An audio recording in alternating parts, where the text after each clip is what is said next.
Bonjour à toutes, bonjour à tous. Mettez votre casque, chaussez vos crampons, on va parler football.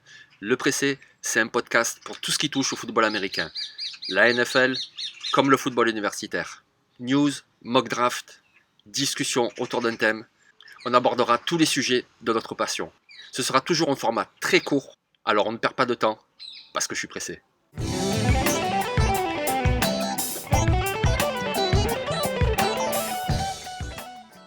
Oh là là là là là là. Franchement, j'aimerais avoir les cheveux d'un métalleux, de quelqu'un qui écoute du heavy metal pour pouvoir faire des trucs comme ça. Ah non, les playoffs 2021, mais ça nous met la tête à l'envers. Hier soir, c'était encore extraordinaire, extraordinaire.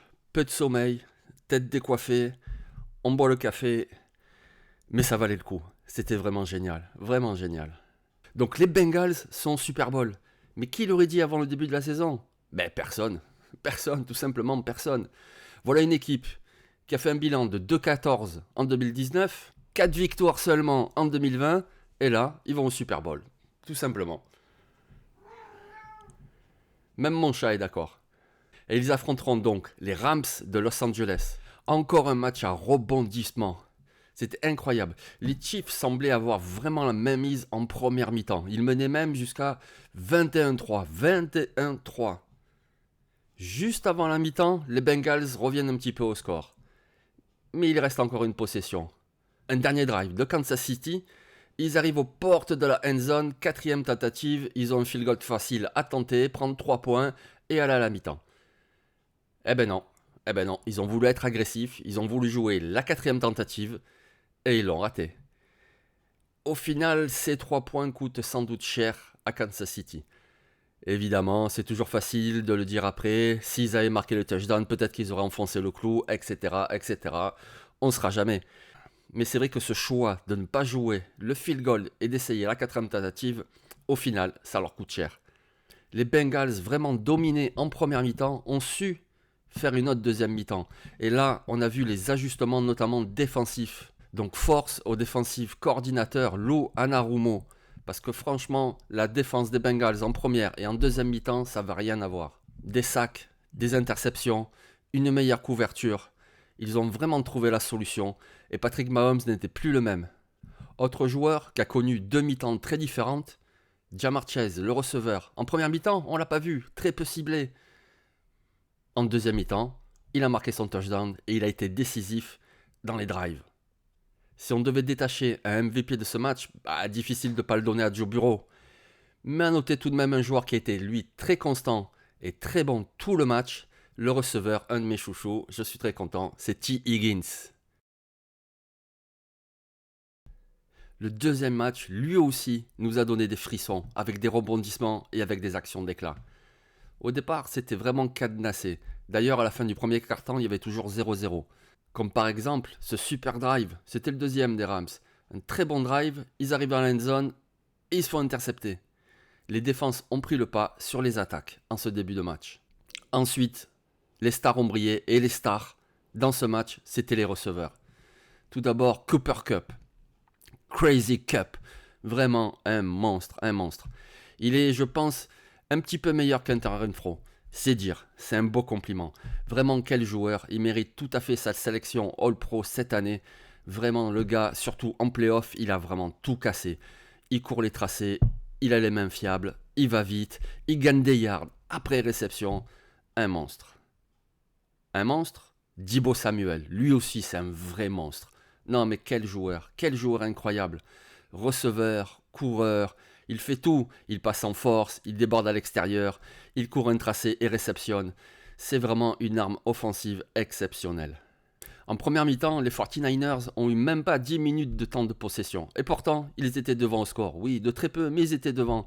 Je vais pas dire que c'était un hold-up, ils méritaient cela. Une bonne défense, ils étaient appliqués en attaque. Mais quand même, vu la physionomie du match, ça ressemblait quand même à un hold-up. Ils n'avaient jamais le ballon. Leur jeu au sol était bloqué. Pourtant, les Rams ont fait beaucoup d'erreurs, notamment en deuxième mi-temps. Un offside défensif, un contact illégal défensif. À chaque fois, ça coûtait une première tentative pour les 49ers. Un QB sneak de Matthew Stafford trop court. Le coach Sean McVay qui challenge 2 plays et à chaque fois il se trompe. Et donc à chaque fois, il perd un temps mort. Les Rams accumulaient les erreurs et vraiment ça sentait pas bon pour eux. Mais un des tournants du match, forcément, c'est ce ballon que lance Matthew Stafford entre 2 receveurs, entre Jefferson et Odell Beckham, mais sur aucun des deux. Jacquizzy Tart, le safety des 49ers, a le ballon, il y arrive dans les mains, il attrape et non, il attrape pas. S'il avait attrapé ce ballon, ça aurait sans doute tout changé. Sur ce drive-là, les Rams ne marquent que 3 points, mais ils reviennent à égalité. Mais s'ils avaient intercepté, qui sait? Si Cooper Kupp a été l'homme du match du côté des Rams, et que la ligne offensive a bien tenu face à une très très bonne D-line des 49ers, un des hommes du match, c'est Kendall Blanton. Kendall qui?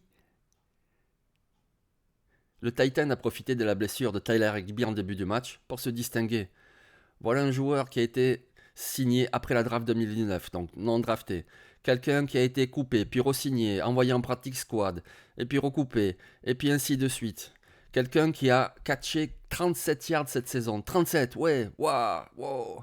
4 réceptions, 37 yards. Rien que sur ce match, il a produit 57 yards. Un joueur très précieux. Évidemment, Cooper Kupp en a parlé, mais aussi Odell Beckham Jr. Excellent sur ce match, excellent.